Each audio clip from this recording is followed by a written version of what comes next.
So here we go.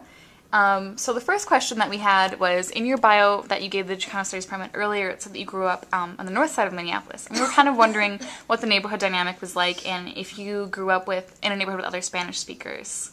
Well, originally, I grew up on the north side. It was near what would be Golden Valley Road and 16th or so. Yeah. And it wasn't so much a close-knit community at that time. At that time, the north side was fairly fragmented.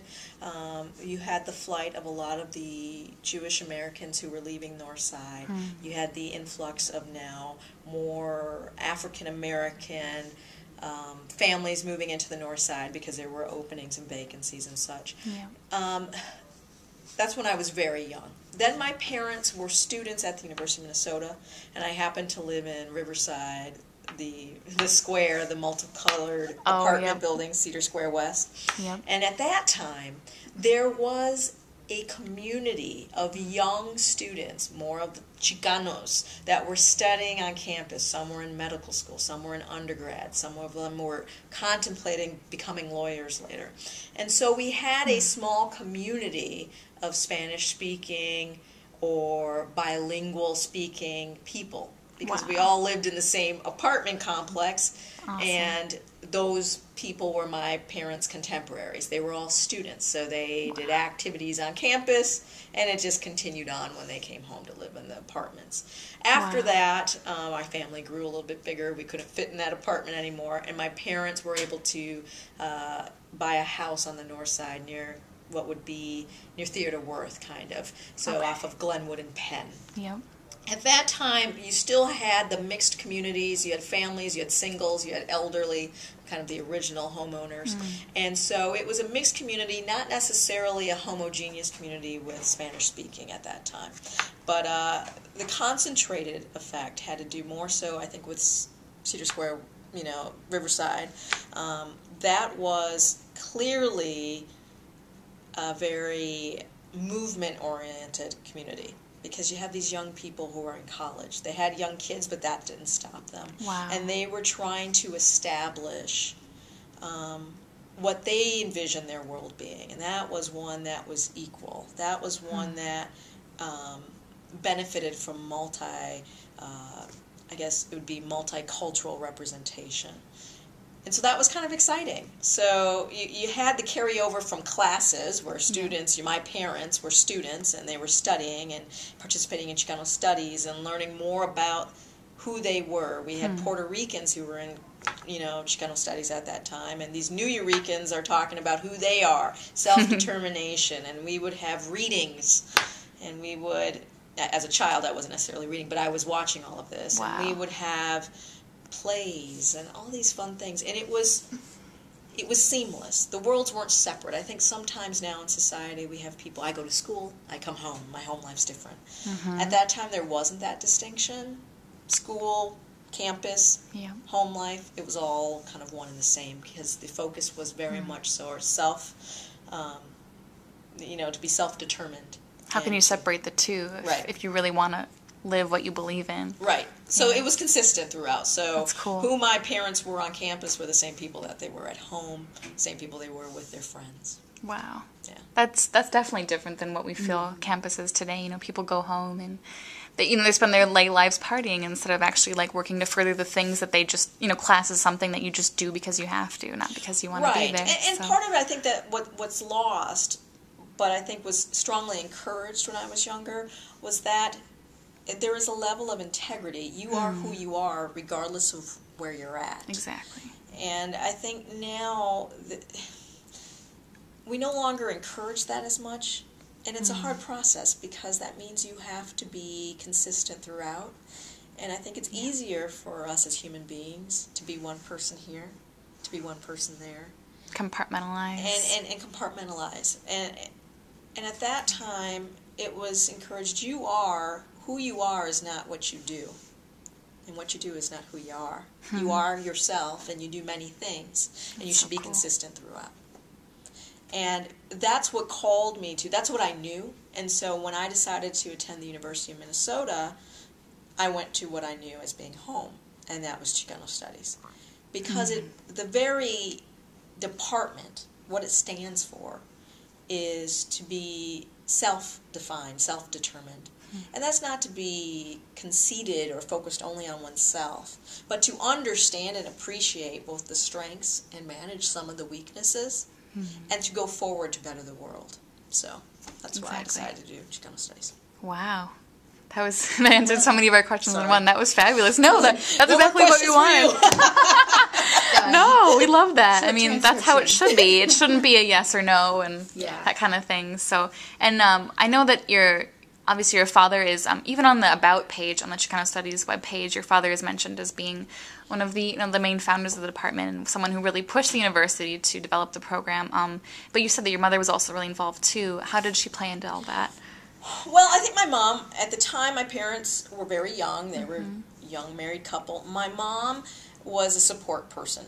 Arguably, her activity and support with my father is very much what traditionally happens. I think a mother, there are some luxuries that you have as being a woman nowadays. Yeah. Back then, it was more so you have some responsibilities. Someone has to be with the kids. Exactly. And many times she was a support person where she was a helpmate. She would help my dad do certain things, support him in his studies, make sure things are getting covered, and also maintaining the family life. And so my mom, interesting enough, is not a Chicana.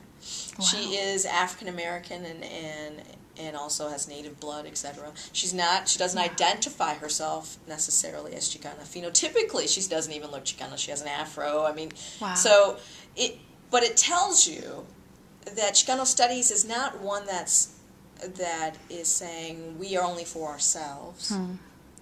Chicano Studies is about everyone. It is about being able to identify who you are and demanding the respect that's due to everyone. Exactly. And that every voice is equal and important and necessary. And so she participated in all the plays. She did. That's so cool.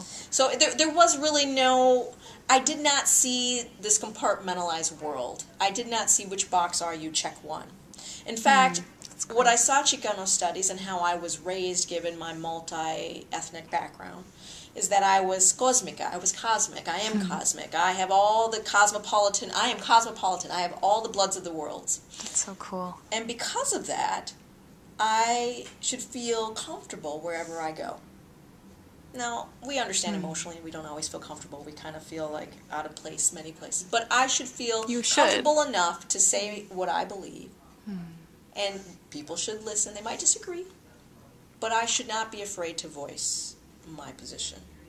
And so I think having that kind of engendered and encouraged by my parents. And then also having that by a community. So not only did I have elders who were Chicanos or Borinqueños or New Yorkers or however they wanted to identify themselves at the time, they were also saying, you can be who you want to be, and it's okay. What a great environment. And so it was wonderful to grow up in that. Wow. Awesome. I guess maybe this is kind of an obvious question, but we're also kind of wondering, because obviously one thing that I noticed in starting the Chicano Studies department taking classes is that it's a lot of stuff that didn't get covered in my history books in high school. How did you feel like, if the high school you went to, did Chicano people ever get discussed? I mean, did they even mention someone like Cesar Chavez, or was that not part of it? Well, my background is it's interesting in that my parents were young students at the University of Minnesota. Chicano Studies is established. From that, there were a number of activities, programs, resources that grew out of that process. One of the things that happened was bilingual bicultural education was a product, and I was a product of that. So I attended Laura Ingalls Wilder, that's a school on the south side of Minneapolis. I attended kindergarten there, and that was bilingual bicultural education. So I learned everything. It was kind of a precursor to what this immersion, Spanish immersion is now. Yeah. And so I attended there kindergarten, and then the program moved to Jefferson Elementary, which is on Hennepin and 26th. And I attended bilingual bicultural education there from first to up to third grade, and then the program moved, and I remained there at the school, and I was kind of immersed in the regular classes. Wow. That process enabled me to learn the fundamentals in both languages, but also it was bilingual language and bicultural. So I was also learning the culture of my people. So I didn't have a big shock until I moved to 4th grade. Oh, wow. Where 4th grade, I was no longer in the program. Our small little cohort, and I will tell you my cohort was made up of Native kids, white kids, Asian kids, adoptees from Guatemala, Chicanos, cosmic people, you know, gente cósmica. Everybody was in there, and we had this small little cohort. And then in 4th grade, many of us remained at that school, and we were tossed into the regular population, if you will. And it was a shock. It was a shock because what we knew as our history, or a more in-depth history, was no longer being discussed. The comfort of discussing, oh yeah, I'm going to the reservation to see my grandma, and oh yeah, my mom, my single mom, or my moms, or my, you know, my African-American dad.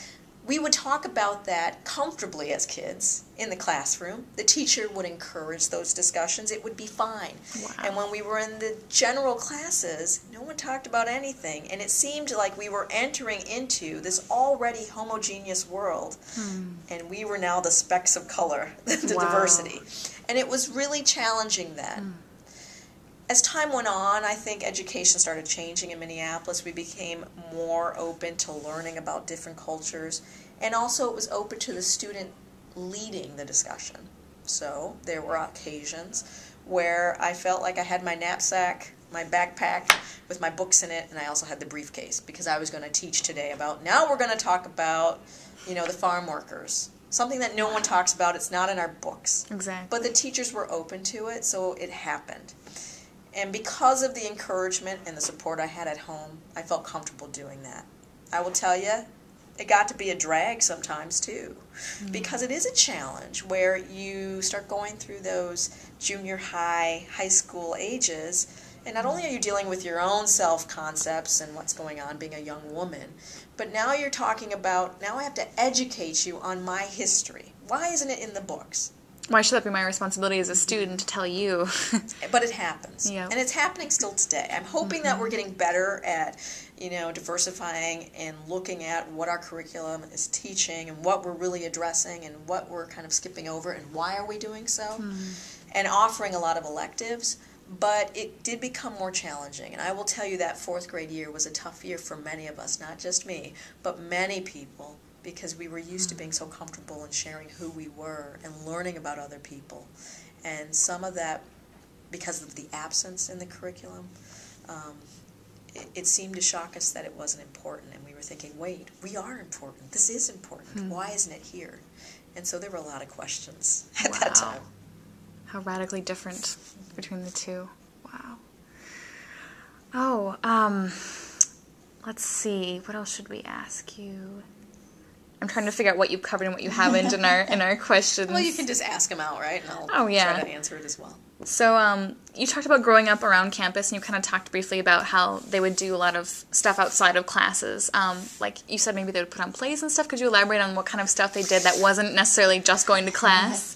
Your parents and then you as a child growing up in that? There was a lot of, you know, it's described a lot as movement activities, right? Yeah. At the time, there was a need, an outlet to express who Chicanos were or who Borinqueños were on campus. I mean, you had this small department and it was growing, but what do you do with the student body? You had La Razas forming, and it became more formalized, but you had these students wanting to stick together. You hang out with people you have common interests with. Yeah. At that time, it was very different than it is today. We now can make groups with a number of different people, diverse backgrounds, but we have this common interest in Spanish, or we have this common interest in, you know, merchandising, or whatever our focus might be of study.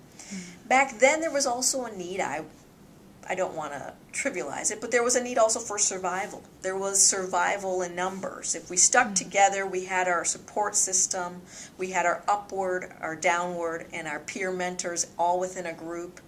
And it was how society was at that time. Groups kind of stuck together. And so part of that was that environment of encouraging one another, refilling our tanks when we go out to the world to say who we are. Now, I was very young in that time, but I had all these students, these parents who were my parents and other parents in the group, modeling that behavior. Wow. It's been interesting, now that I'm a parent, to model that type of behavior. But the idea that it's necessary to stick around other brown people, if you will, or other short people, or whatever our group is no longer a reality. The face of America is changing. Thank God. Yeah, exactly. But also, with that change, becomes a different prioritization as to what identity factors are important. Is it important that I have an afro? Or is it important that I have dark skin? Or is it important that I have blue eyes? Do I just hang out with the Norwegians? That's not an issue anymore. Many times you can go through a discussion with someone and say, yeah, I was talking to my friend Sally. And there's never a description of who Sally is. And so I might have a perspective when my daughter's talking about Sally that Sally might be a redhead. And it comes to find out that Sally is a little girl who has a blonde afro. and I hadn't thought about it, and she hadn't thought about telling me that Sally has a blonde afro. It's not important to her. It's that Sally and she were talking about dolls. It's the topic. It's the topic. Part of that's great, but part of it also can sometimes... It's no longer an issue, so we no longer have to talk about our differences and what's important to me and who I am. Or like the myth that, racism is dead, that everyone gets along all the time when it's not necessarily true. Right, the whole melting pot versus are we a stew, right? Exactly. I mean, are we a stew with distinct flavors? And each and every item... Every bite is different. Every bite is different, or are we this melting pot that, it's no longer important to talk about those differences? And so I think that is that's the challenge that perhaps the department is also dealing with. Yeah, I bet. Because you talk to young people now, and you are considered young people to me now. Oh no, Yeah. I'm getting old. But it's not as important. It's not as important. And when I was going to college, it was still very important.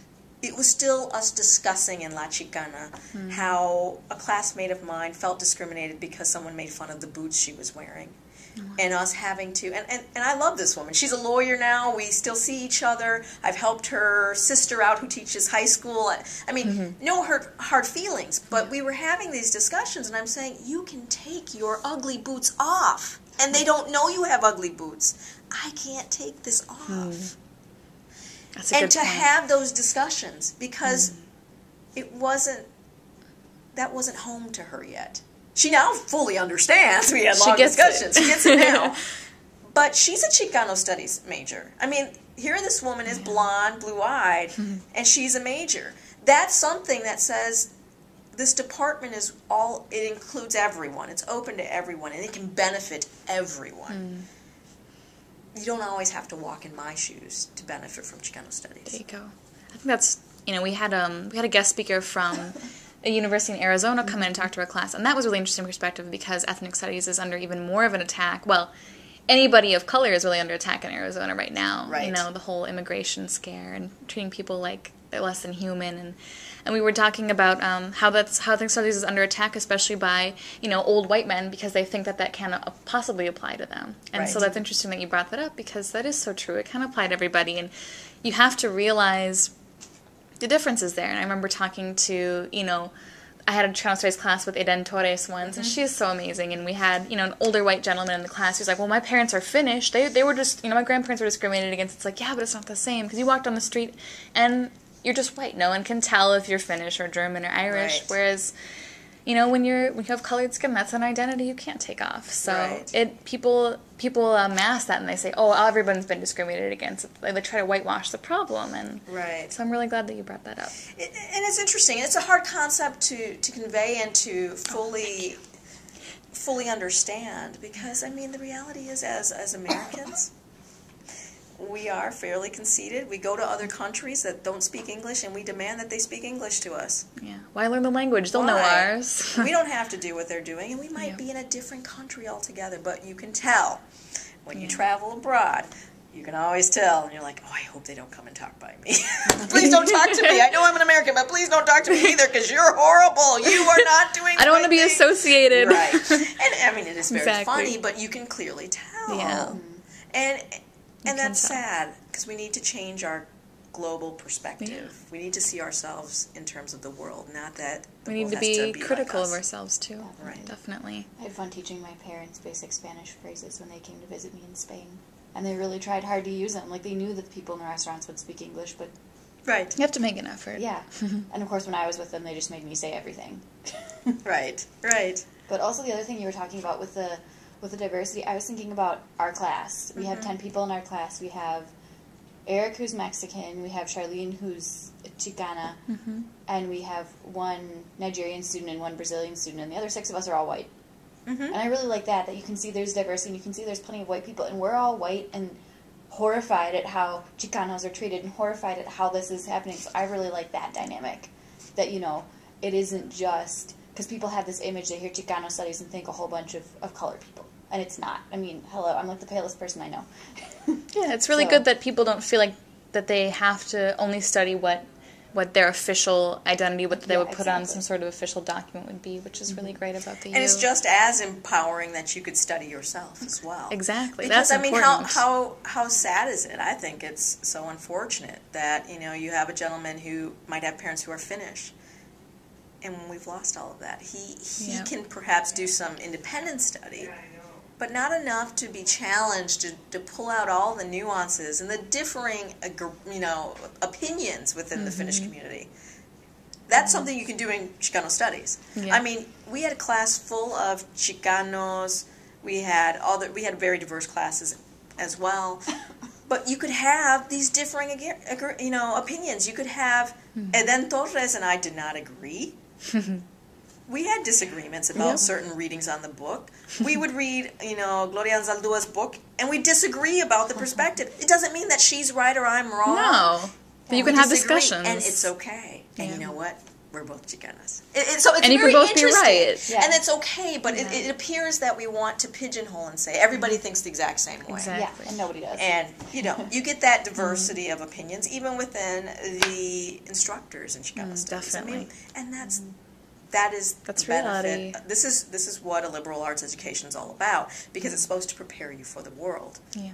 Because you're not going to find, no one ever fully agrees just because we're in the same group, we wear the same uniform. It doesn't mean that we're going to see the world in the exact same way. We're the same blood as my father, and we can't agree on anything. Exactly. There you There we go. are. There we are. It's a perfect example. So kind of getting back to language, too, I guess we don't need to ask this anymore because we were originally going to ask, you know, if you grew up speaking Spanish, you felt comfortable. Clearly you did, going to that school, and you covered that really well. We kind of wanted to ask, too, why you decided to go to law school, and when did you know that you wanted to do that? Was it after being an undergrad or a long time before? You know what? It was before undergrad. I think it was solidified in undergrad. With regard to the language, I felt comfortable speaking both, but I will tell you, consistently with the identity of what Chicanismo kind of talked about during the times of the Chicanos they have challenges in both worlds, right? In between, kind of. You know, you go to a Spanish-speaking place, you go to Mexico, and they tell you gringo, and you're like, I'm a gringo, what? And then here you're And called then you that come here too. and you're like, you're surely not a gringo, you're a Mexicano. And you're like, but I'm not, I'm a Chicano, right? Right. Yep. And so you have that reality. And did I live that reality? Yes. Do I continue to live that reality? Of course. Yeah. Because you have effective languages. We all do. I mean, there are certain things when we smell a certain thing, we remember a certain way, right? Yeah. Oh, I think of my grandma and I smell cookies, or whatever it might be with your memory. And it's funny, because now I see my children, who I was very active in trying to speak Spanish to them. My husband is from Wisconsin. He's a big German, Irish, Norwegian combination. And big meaning like 6'6" big. Oh, wow. And so his reality, he grew up in a very homogeneous environment. Totally all different. White, you know. Totally so, different. So it's very different, but we were very focused on, we wanted to speak Spanish. Spanish is something he studied, but he studied German in high school. Yeah, I don't know. So, you know, we had some challenges. So we speak Spanish and English in our home. Okay. But I know clearly there are times when my children are upset. The word will come to them. It will not be an English word. It'll be a Spanish word. Wow. And so that's fun. I will tell you, my kids speak so much better than I did at their age because it's seamless for them. It's become seamless for me, but that's because I've formally studied. Yeah. But that's something that I think is still a reality. The face of Chicano Studies is changing, so we'll see how that plays out. But I think it's important to note that, because you still, although I am Cosmica and I have all the main bloods of the world and I'm supposed to be at home everywhere, you always look for a seat at the table, and there's never usually a formal seat for me. I have to make my seat, kind of like how Chicano Studies has to say, hey, by the way, we exist. We exist. We need our we're own not place. Mexicanos and we're not really gringos. We're something new. That's cool. We need our place. And so I have lived that reality. I'm sorry, I forgot the last part of the question. No, thank you so much for that. No, I love that you just go off on your own, because it's so much more in depth than we could ask, you know. The law school question. Law Why school. did you decide There we go. So I was like, I knew there was something. What am I missing? I'm missing something. Law school. I had an idea. Started in 4th grade, that hard transition year. Yeah. My teachers, it's funny, they had a weird way of kind of diversifying our group, because remember, our cohort mixed into the common population at Jefferson. And I joined a team in 4th grade. There were team teachers, 3 teachers, and they decided what they were going to do is mix a student from each class and make teams. And these 3 students were going to develop personally their own, it's a long story, but personally their own superhero, and then merge their superheroes into one. Whoa. Okay, I know, it's 4th grade. Think about it. I thought it was a good idea. Yep. So I had my superhero, and I decided my superhero was going to be La Chicana. She was a combination of Linda Carter. You know who is Chicana? Yep. So she was Wonder Woman, kind of, but she was going to be this child psychologist, right? That was what I decided. It was part of my world at that time. My dad was working, I think. By that time, he was working at Legal Rights, so he was working as a community leader, or community worker, which is kind of like an investigator, community liaison, and then he was studying to become a lawyer. So law wasn't so far from my reality. Anyway, so I merged with these 3 students. I had one of my friends or classmates was a young, kind of poor, single mom raised white girl. And then there was a guy from Oklahoma, Amos, who had a funny accent. Right? So stereotypical. So, Amos, funny accent, black man, nice guy, but coming to Minnesota, had just located, had no connection to the community, and then me. And we had to merge our 3 superheroes into one. We kept, I don't remember what our title was, but it was in Spanish. I can't remember what our superhero was. But we changed her from a child psychologist to a lawyer, because Amos thought it would be more powerful to be a lawyer. And that stuck with me. I thought, well, hey, I kind of like that. Because aren't lawyers supposed to talk for people? That's what he said. And I said, hey, I kind of like that. I want to be one of those. And so, my dad became a criminal defense attorney, so I was familiar enough with what that was. Now, we weren't paid big bucks. He wasn't wearing the nice Italian suits. He worked for Legal Rights. So many times his clients would pay us in, if they worked at Dunkin' Donuts, all the day-old donuts you throw away in the trash. The day-olds. Garbage bag of donuts on the porch. Yes, we're getting paid. So as kids, you loved it. I was like, I want to be a lawyer that gets paid in donuts. So that was my connection, of course. No, but more seriously. Yep. In undergrad, Chicano Studies, having that ability to speak your mind, to be challenged by instructors who would tell you, I disagree with you. Now, I understand your position. Explain it more. Defend your position more. That was illustrative of what a lawyer in law school would do. I liked it. I kind of dug it. I liked the challenge. I liked to talk in class. I didn't have a problem with that. And all of those are hints to what your gift is. Because we're all here to do something, right? So that was a hint. I will tell you also that when you figure out that you fight for an underdog, you want to fight for an underdog, you want to give voice to the voiceless, you're okay with swinging and still losing, keep swinging, you might go down but you're still swinging, those are all hints as well. And when I knew that I wanted to be a lawyer. It was solidified in undergrad because I was challenged by these instructors that I felt safe with, who could tell me when my stuff stunk, would tell me to tighten it up. And that was that family orientation of Chicano Studies as well. And so being encouraged, being challenged to go further and to serve the community led me down the path that I'm on now. And so I've enjoyed it. It's been wonderful. I think I'm doing what I was meant to do. And I will tell you, many of my experiences in undergrad helped me to continue through some of the tough times in law school. Because law school is all about kind of breaking you down again and building you up. so that you think a certain way. And some of those concepts were in direct conflict with who I understood and how I processed. You might, in Chicano Studies, you might discuss linear thinking versus kind of the spokes of a wheel and how people think.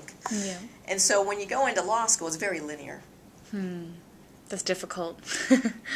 Very difficult. Very, very westernized. Very different than how I processed. Not that I was unfamiliar with it. I'm very familiar with it. You go to college, you start you get exposed to certain ways of thinking and processing. But to have that challenge and to have the ability to speak in these small seminar classes of 10 or less and to share these ideas, it might not be so, how would I say, it's not necessarily a Socratic method where I ask you a question and you have to give me the answer and you're wrong and I beat you down. No, but there is the challenging of the ideas, the teasing out of those nuances to say, why do you think that? What about this? How would you respond to that? And having that ability in that process, I was well prepared for law school because I had already done it. To things that were so dear to me that were part of my being. How much easier would it be if it's just an issue? I can talk about an issue. And so that's how it got solidified. There were a lot of instructors, people who are dear to me, that were my professors, but were more than my professors. They were my upward mentors. And upward mentors for me were people who said, that stinks, fix that. That's It wasn't awesome. I mean, there was a safety of it in that I knew it was in love, truth and love. But they aren't the people you go to and you cry about. You say, oh, that's really bad. Those are your peer mentors. Those are your friends. You do that with your friends. Yep. With upward mentors, you take what they say and you apply it to your life and you fix the problem. It's criticism to make you stronger. Right. Yeah.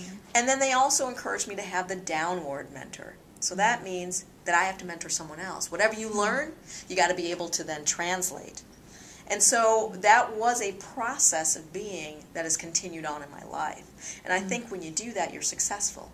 Because you always have that upward that's going to tell you, you need to fix that. There's a blind spot for you. Fix that. And you don't question it because you've trusted that person, to be honest. And then you fix it. You apply it to your life. You get to know it. It kind of rolls around inside of you. And then you then translate it and share it with someone else. So that the chain or the braid continues. It can be useful to other people too. That's Right. really cool. You kind of, yeah, so that was, you answered all of that really well for us. Sorry, I roll right into it. And I don't even see your questions. I'm just going. You just already know. It's like you can read them from across the table. Yeah. No, that's awesome. But then, you're talking about going downwards too, and I kind of was curious too about your kids and, raising them to be cosmica as well and everything. Right. It's How is that going? It's less, well, let me say it this way. It's probably more challenging, and my parents can always correct me, but more challenging than what my parents had. Because if you think about it, when I was growing up, which was in the 70s, 80s, when I was growing up, it was still very much, we keep safe in our community. We are separate from the larger community. Okay? Part of that, survival, because usually you have a level of poverty. I had two parents who were students, so we weren't that rich. We weren't making a whole lot of money, so it's not that I had affluence. College was still something new. Okay? For a lot of My people. parents were the first to graduate from college in their families. My dad, the first to go to a graduate school or law school. Wow. So these are That's big things too. that, when you have that as a reality, you understand the importance of not screwing up, being true to who you are, and being clear on who you are. Okay? Exactly. My kids now aren't living in the level of poverty that I was living in. Their world is vastly different, that we don't make these distinctions. I only hang out with brown kids, or my friends are only the friends that look like me because nobody else wants to play with us. They don't have that. I'm not saying that their world is colorblind, but it's not one of the first things that they use for separating the groups. Do you understand? You also... I also am, I tell them, it's funny, I tell them, you're cosmica, these are your backgrounds, this is all of that, and it's who they are, but they don't feel like they necessarily have to explain it all the time. Good. Because, mind you, the world is browning, so Yeah. everybody that they look at could be them too. They don't really know, and so it's not an issue that they have to talk about a whole lot. Part of that's great, but part of it also is it's okay when they have, the short month of February. Okay, it's, we're going to celebrate Martin Luther King, we're going to celebrate all these leaders, and they want, parents of African American descent to come in and read to students. So I tell the teacher, I'm going to come in. And the teacher's like, great. I come in and my daughter says, well, Mommy, but this is for African American parents. Oh. And I say, well, honey, Grandma Cheryl is black, right? Well, yeah. Her mom and dad are black, right? Right. So How are you not? How are you not? But there's not, it might be her developmental stage, because it hasn't been a concept that she's had to grapple with. But she says, but I'm everything. I'm like, exactly, honey. Which means you are that. And she's like, oh, but I don't look like a little boy in her class. No, you don't. But I don't look like him either. And I am. And Grandma Cheryl doesn't even look like her mom. Grandma Shirley, right? Right. And so it might be a developmental concept, but it's also something that she hasn't had to face. Part of that I'm thankful for. But part of it is, okay, so when does she then tease out and grapple with this identity portion of who she is? It's almost too easy. Like you don't have to deal with it if it's given for granted and it's all swell for you. But then Right. at some point you will. Yeah. Some point you Really will. hard. It's different, though, because this world isn't as blatant as it was way back when. And at least you knew where you stood then. Now you have people smiling. It's veiled. And you don't know. And you don't know what the reason is. It could be many different reasons. But clearly, when I was young and coming up and looking for jobs, you knew what it was. You knew what was going on. They might not say it. It wasn't as blatant as when my parents were growing up when they would say it. But you could read it. But you could read it. Now, it's so veiled. And it's not something that they're sensitive to, these young kids, that they don't think it's the issue. I just didn't get it because of something else. And maybe that's true. Maybe my lenses are wrong. Maybe I need to adjust my lenses as well. So that's been the challenge. My kids clearly know who they are. I just don't know how they place themselves in the world yet. I think they assume they have a spot at the table. And maybe they do. I don't know yet. They haven't been faced with the challenge to know whether or not they're looking for the place setting for them. They haven't had to do that yet. But I knew for sure that they know that I'm coming to the party. I just don't know if I have a place at the table. I knew that clearly. That's good. My dad knew there was no place for him at the table, and he was going to have to demand that they set a place. To make one. Yep. So it's interesting. That's the challenge that we're feeling. That's a really now. cool metaphor. I like that. I'm glad I got that on there. Yeah. Thank you for saying that. I don't know. It came out. So. That's great. If you don't mind me asking, how old are your kids? My daughter is 8 years old. My son is 4. Okay. So right now they are still. They're kids. They're Oh, kids, yeah. but it's interesting because we were very serious. My husband and I, being we were very serious about pursuing Spanish immersion. I really thought that was important. I might not get the bicultural aspect of it, but I was going to get the bilingual portion. And with Spanish immersion, it's clearly Spanish, and she would be leaps and bounds ahead of me, because I didn't formally study the language where you have all the grammar and everything else, and the vast vocabulary and exposure to other native speakers until junior high. She's getting that and got it in preschool, and now getting it now in elementary, which is wonderful. But it's been very interesting to see this progression, and to see how when we were pursuing that, we did not get into I'm giving you more information, but we did not get into our neighborhood school. So we had to open enroll to a Spanish immersion school. And it was an affluent district. It was fairly homogeneous. So the kids that were coming in of color, the diversity that they were getting, were usually kids that were going into their Spanish immersion cohort. And my daughter came back, first grade, so fairly young, comes back and says, "Hey, Mommy, little girl Y doesn't want to play with me." And I said, well, that happens, not a big deal. Girls do that, kids do that, find different friends. Well, she said something. What'd she say? Well, she said I didn't have hair like her. Okay, and I'm thinking, hair like her? I mean, your hair is long, and what do you mean, right? Well, she said my hair wasn't blonde like hers. Now, I'm not saying that little girl Y she's a racist or anything. She's a little girl. We make distinctions all the time. You don't have a pink dress. I have a pink dress. But it was something that clearly my daughter had to grapple with. Wow. And saying, I can't change my hair. I can't change my skin. That's not right, is it? And we had to talk about it. That was something that I understood and I was prepared for. Good. But it was something that rocked her world. Totally shaking and... Because here we have our family is very diverse. We all look very different. We have the whole spectrum. And we make no distinction. We're a family, right? Yeah. And so it was hard for her to grapple with that. Is that right? No, it's not right. Just like it's not right if you say I'm only going to hang out with people that look like me. The world isn't like that. And you know what? That doesn't mean you have to necessarily continue playing with her, but you could correct her if you wanted to and say how that hurt your feelings, how that made you feel, because she then can identify with that, because we all have feelings. And she was able to rectify it and handle it. But because of that experience, my husband and I had to make a decision. Were we going to continue on in that environment? Was that a hint at what it might be in middle school? What it might be like in high school? And it wasn't just the homogeneity of the ethnic backgrounds, but also this population is extremely affluent.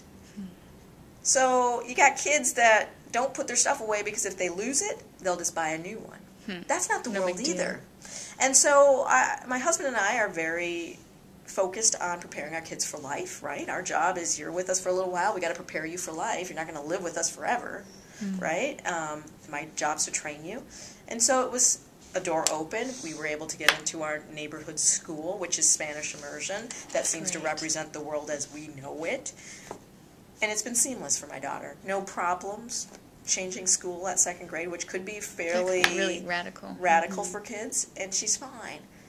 And she has friends that look, the rainbow. And that's great. And they got rich kids to poor kids.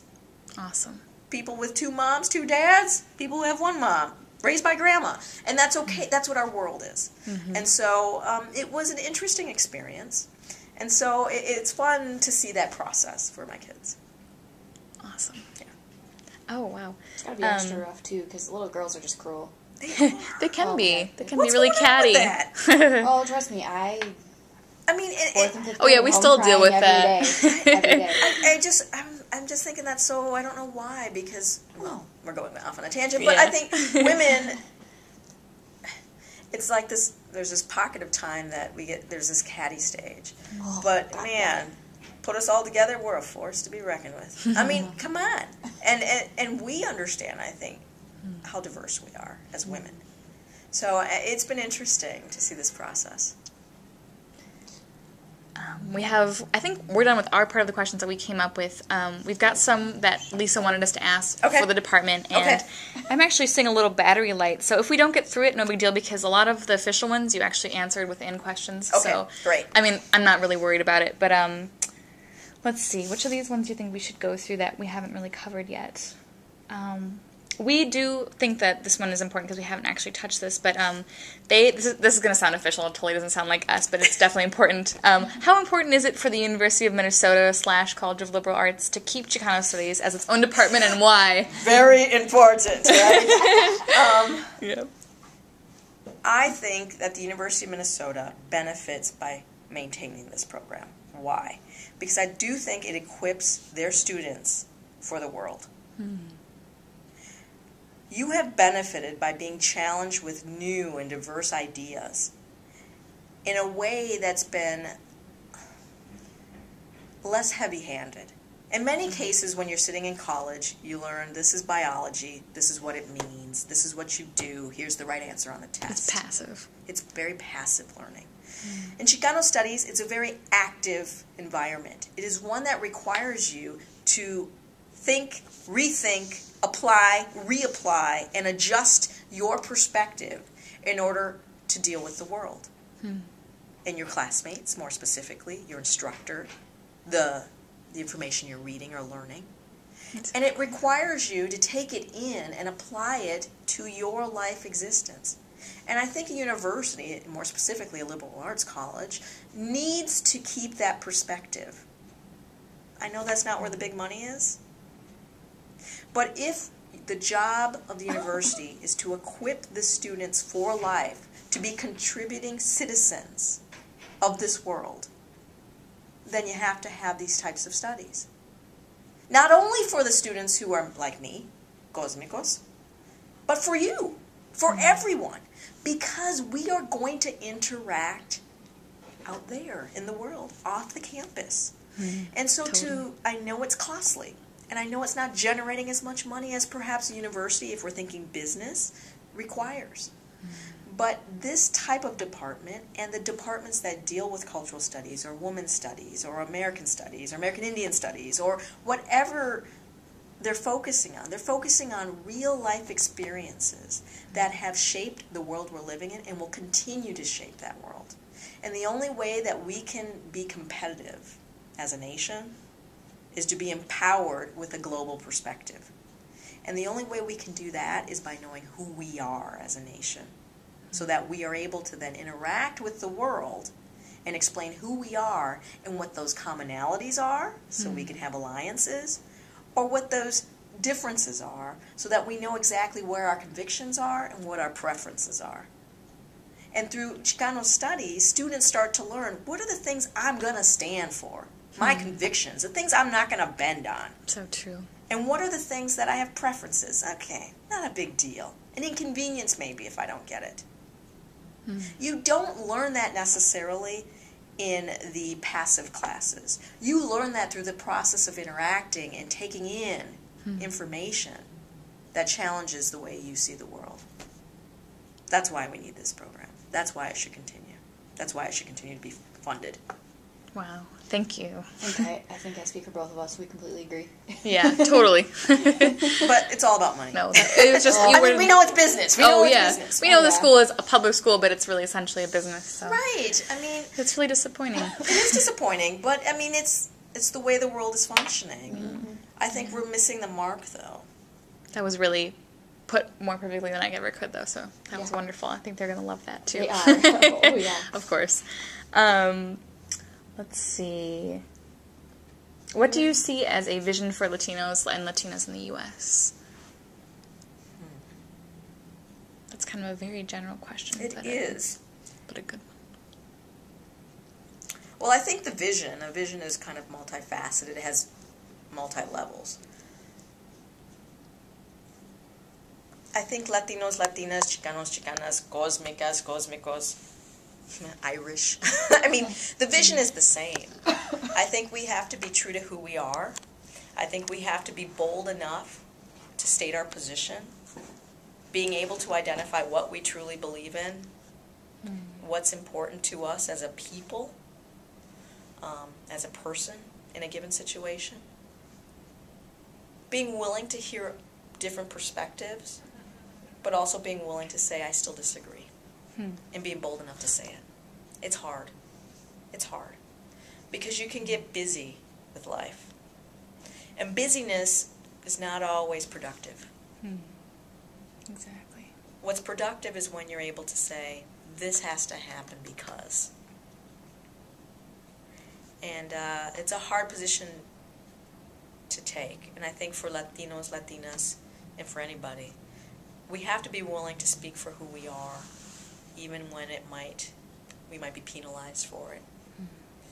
Now the challenge becomes, how do you say it in a way that's going to be received and it's going to be a win-win for both? So you can gain support, too. I think we're well past the stage where we just say, come on, you got to hear us, you got to hear us. Now we're being heard, but now we have to be persuasive in a way that says, it's a win for me and it's a win for you. And to put it in the perspective of the hearer, I think we're getting better at that. I think the world's changing, so it's requiring us to do so. So I think it's just being true to who you are and standing up for what you believe in. That's what the vision should be. And I know that's kind of general, but it depends on every situation what the vision would be specifically. Exactly. Awesome. Answered all the other ones. Yeah, I think so, too. Questions. Cool. Yeah, I think we're good. And we just have enough battery left, so perfect.